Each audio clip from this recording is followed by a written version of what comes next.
No, yours. Great, just pass out, sorry. She has been coming. That's what I'm,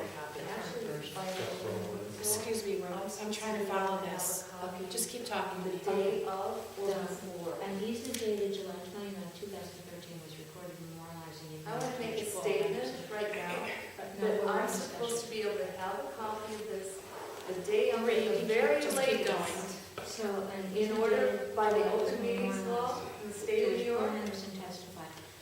There have been discussion about whether or not the. So you're in defiance of the open meetings law right now by not offering a copy of something you're reading, which is a decision you're We making. have to have a meeting. We have to have a meeting. No. We're trying to discuss You're this. supposed to do it openly, and you're supposed to present a copy of what you're working on right now. This is an interagency draft document. Are you making a decision tonight? We will. Well, Susan, if you had been here on time, you would have heard the board say that at the end of this, there will be public comment. You are the part of the public. I am public. We will let them do their work, and then you can comment too, Susan. I would like to have. You a right- interjected, I have the right to do the same. I have a right, by open meetings law, to It's have a very copy of what you difficult were looking to to work like this. So there was discussion during. I do have a right to have a copy of what you're looking That at. the building See, inspector should have. And I'm documented- sorry if I'm the sorry, village I'm gonna have attorney to go doesn't down know her job. So I can hear you instead of there's someone right here. Yeah. You can I'll look just up go over online here. at this very minute and find out that what you are Just doing is continue, totally because you illegal can't entertain by that. the state of New York. So You just should- can't entertain The that. building inspector has had So that when do I get my in copy? hand before issuing the certificate. of By law, you occupancy. can't make a Say that decision again. tonight until Should you the give building inspector people have copies had of a what you copy were of going that over. document before he issued the certificate of occupancy? I guess you Because can it hear didn't me. exist. It didn't exist at that time. And there had been testimony during one of the. So it's hard to respect this during one of the meeting public at all hearings when you that don't follow the building- law. in fact, it was Barney who asked the question. And it's I can't unfortunate remember who he asked the question. that in this village, Should the, officials don't follow the should law. the building inspector have waited And until one of them is running receiving for the trustee. certificate of occupancy? Excuse me, I have to ask Nancy, Yeah. can you give us an opinion for the benefit of all of us here?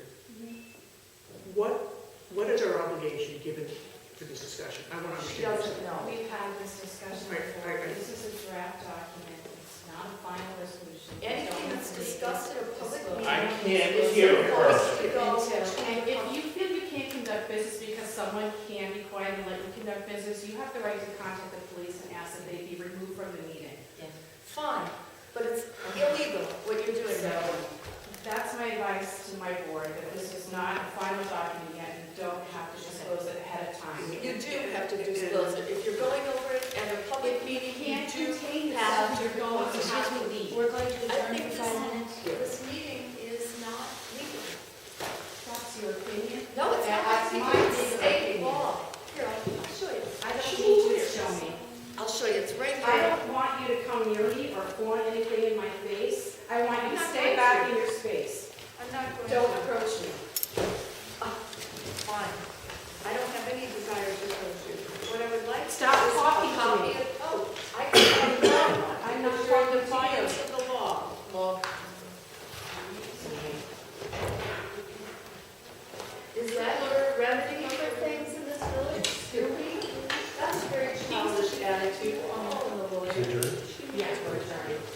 You're adjourned? For 5 minutes. For 5 minutes. Oh, okay.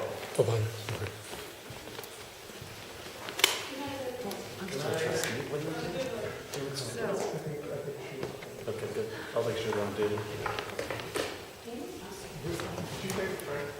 No. I was good. But she. I leave the room and what happens? Come on, guys. What'd I miss? I gotta wait till I get home?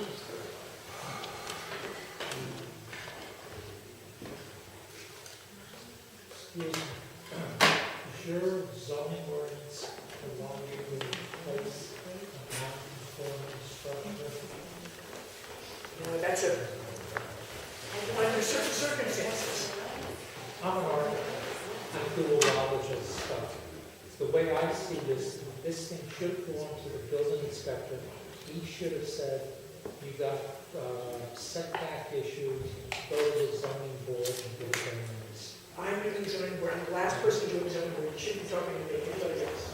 But, and you may be absolutely right. Lady, I've been in business for 34 years. We've done over 1,000 jobs. I run a one-man office. So everything that comes out of my office, I've done. I can't pass the buck when somebody is drafting me.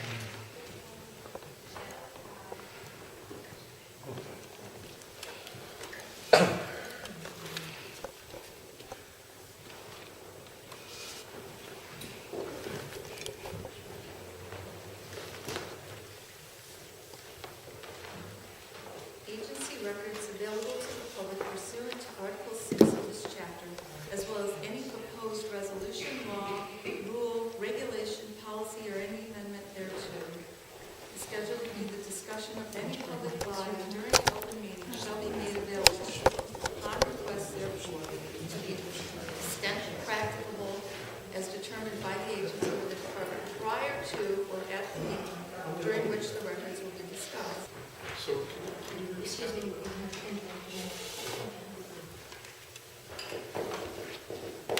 I'm the person who called, yes. and this group has been disrupted.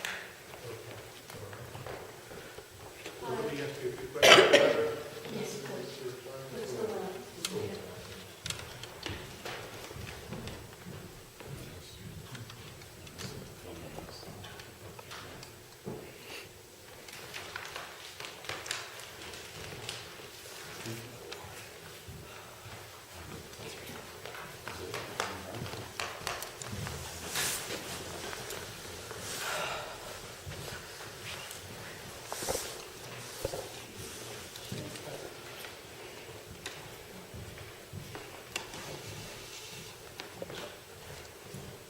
We're back on the record, so that we're not going to make a change.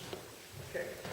The applicants have established that certificate of occupancy number 2011-06-17 CO02 dated September 5, 2012, issued to Paul Henderson and Beth Stigler regarding real property located at 14 Stone Street, Village of Cold Spring, was issued in error because the replacement shed was constructed to increase the nonconformity of the side yard setbacks in violation of section 134-19H of the Village Code and is hereby revoked.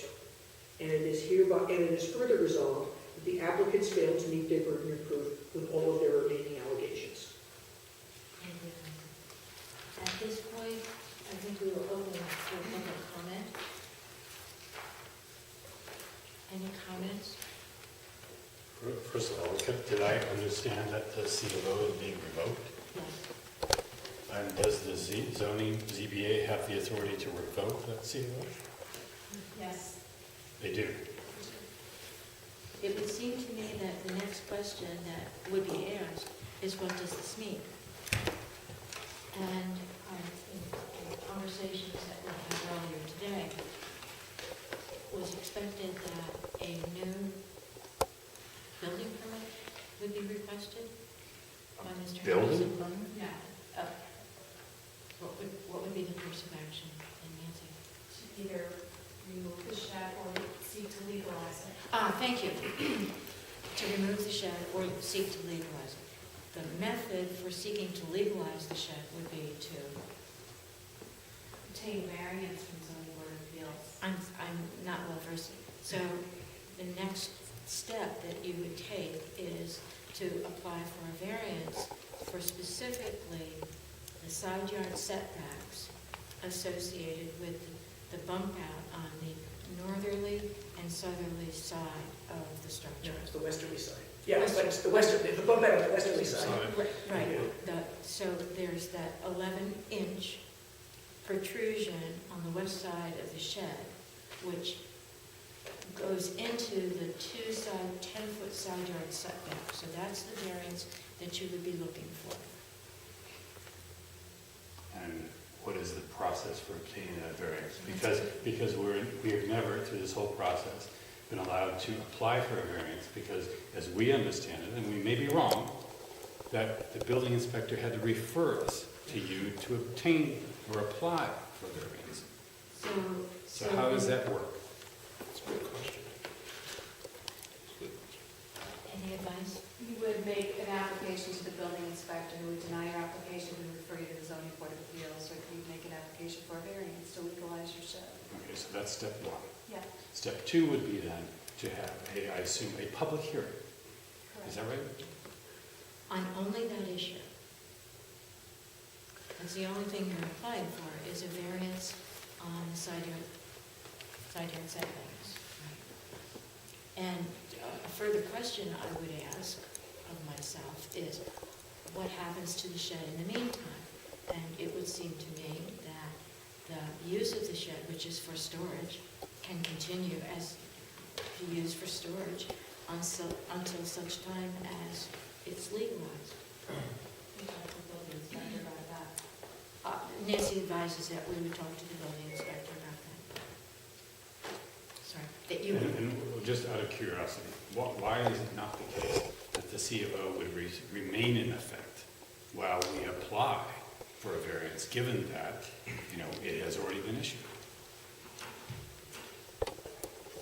Why would it's being revoked, so. But it's being revoked because a variance needed to have been, Right. we needed to have been told at some point in the process to apply for a variance, and we weren't.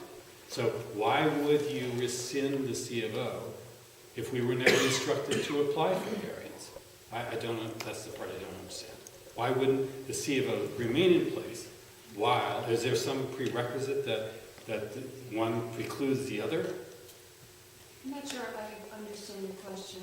Why would the C of O not remain in effect while we apply for the variance, given that we have already complied with all of the other requests of the village? I think it's because of the language of the C of O. The C of O is issued, the C of O is structured that complies with all the codes of the village of Cold Spring.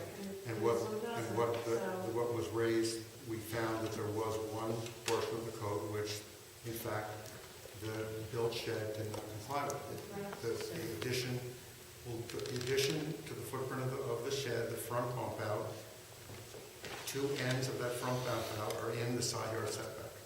And so we found that those two did not comply with the code, and we used the term immaculate variance. The building inspector cannot give you a variance for that. Right. So of all the other issues, we found that the applicant did not meet the burden of proof. But in this instance, we found they did. So we apply for the variance, we get denied, get referred to the ZBA, there's a public hearing, and then that's when it's decided. Right. So can you deny us? It's limited. the It's variance? limited to just those two issues. The two ends Two ends, right. of the bungalow. Can I say something? Why don't we tear off the 11 inches on each side, rebuild the front porch? That'd be the simplest way. The building inspector should have picked that up when he reviewed the drawings for a building permit. So some of the liability is on the village of Cold Spring, its building department. And this is one of the reasons why you only have a part-time building inspector. He's overloaded with the amount of work. I'm an architect, I do a lot of this stuff. And I'll tell you, this is a dog and pony show, this thing here. This is ridiculous. This should have been picked up. This should not have had the play in the paper that it's had. It's just a minor issue, and it should have been handled correctly in the first place. Did you use an architect for that shed? Probably not. He is an architect. I am Huh? not an architect. I've never said that. The public hearing's closed, right? I mean, we're hearing comment. Right. I would think we would vote on this and people could say their. Yeah, I was gonna say, I think we should, That's it. I mean, I think that, Adopt the resolution as it's oh, you know, what? to make the motion. drawn.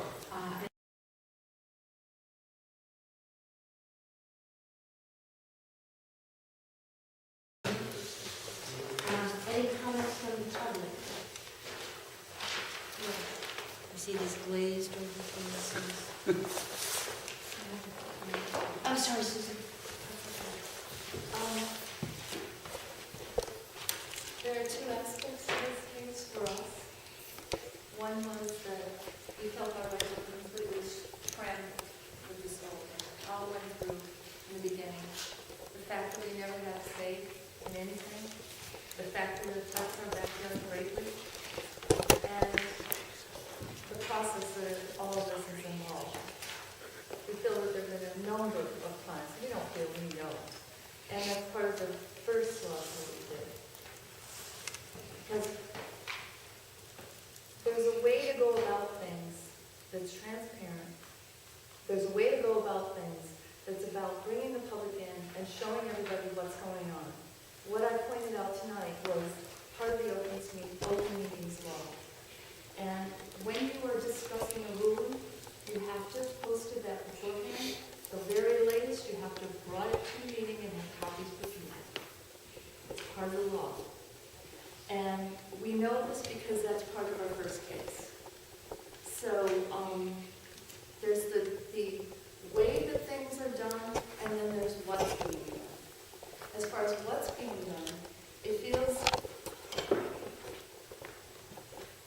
first of all, there isn't a quorum from the original people here that we worked with when we started this whole appeal.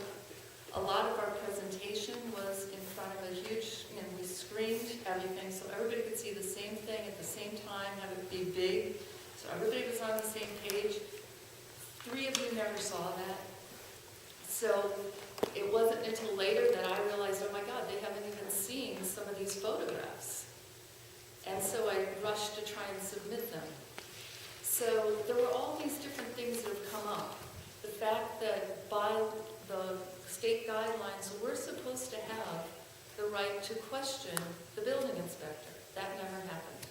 The building inspector hasn't even come to the meetings since the point where he walked out and said he quit. No one ever told him no one ever told us he didn't quit. He walked out of the room, we have it on tape, he said he quit. Then he never showed up again. We were told we would have a chance to ask him in writing the questions, that we should have had an opportunity to ask him in person, according to state guidelines. That never happened. When we actually did submit questions to him, it was only around a very certain issue, not about the whole case, not about his performance, not about all of our, everything that we were trying to prove, merely about something that the board, actually Donald McDonald, had asked for the building inspector to present as evidence. And he conjured this new evidence up. That was the only thing we were allowed to even ask questions about. Then when we did write up our questions, we were never allowed to give him those questions. Instead, the board reconstructed certain questions to give him instead. None of this is transparent.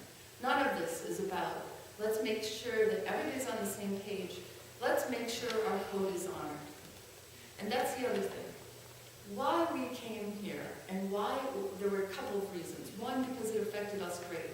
The other is, it sets terrible precedents, because the code has been dishonored. If you're going to have a code in a village, honor it. Not going to sound like Roger Ailes, but we are a republic. We're not a democracy. We are as well, but we are a republic. The difference is, a republic is based around law. That's why when a new group comes into office, they can't just change the law and make it be suitable for their friends. It's supposed to be that the law is the rule. So when this board, under the direction of Donald McDonald, has consistently gone to the lawyer to say, what should I do now? What should I do now? Rather than what his job was, which is interpreting the village code. It hasn't been the spirit or even in the legal way of how this should be run.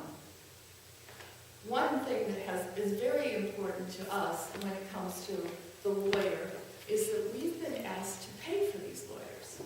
Now, we were in hearings where we were having to pay for our own lawyer early on, as well as a lawyer who is supposed to be representing the village, who is also giving procedural answers to the zoning board on what should be done.